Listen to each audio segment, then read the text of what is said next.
Alright, my name is Drew Sheriff, and I'm discussing Lab 5 today. So, the purpose of the lab was to model a slinky falling using GlowScript and compare it to tracker data. On the left, we have the tracker model with plotted points, table, and graph. And on the right, we have the model of GlowScript of the slinky falling.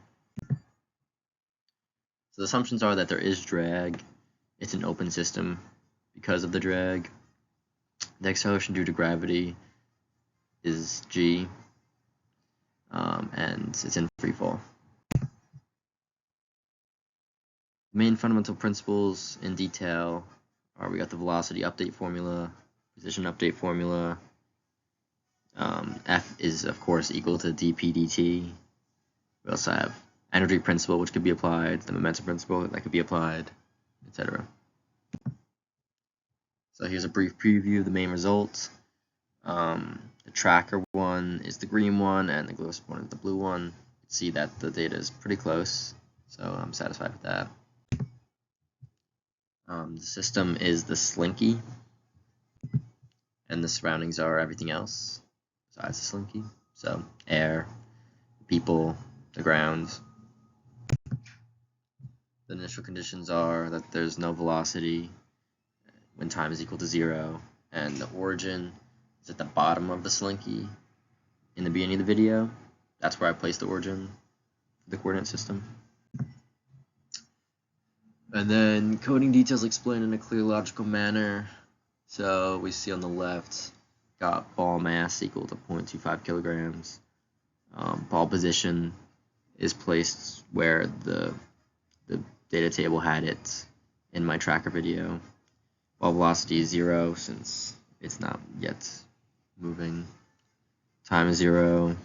Gravity 9.8 meters per second squared. B is equal to 2.6 because it's the air resistance, the proportionality constant. When time is less than 1.066, we have all this occurring. So we got work is equal to mg, which is negative mg, which is just gravity, force of gravity. And then we got force of drag, which is equal to negative b velocity squared. And then when you add those two together, you'll get the net force because the drag is acting against the force of gravity. And then we got the velocity update formula, position update formula.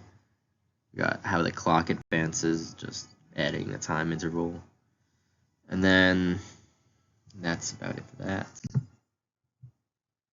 Similarities and differences between the data and model predictions. So we can see the tracker one's a little jagged because it's difficult to place the points on such a small thing over and over. So we can see a little bit of difference in that, while the GlowScript is smooth because that's how computers run. But they both gave very similar results. So potential sources of error are in plotting tracker, in plotting the scale, in rounding, etc.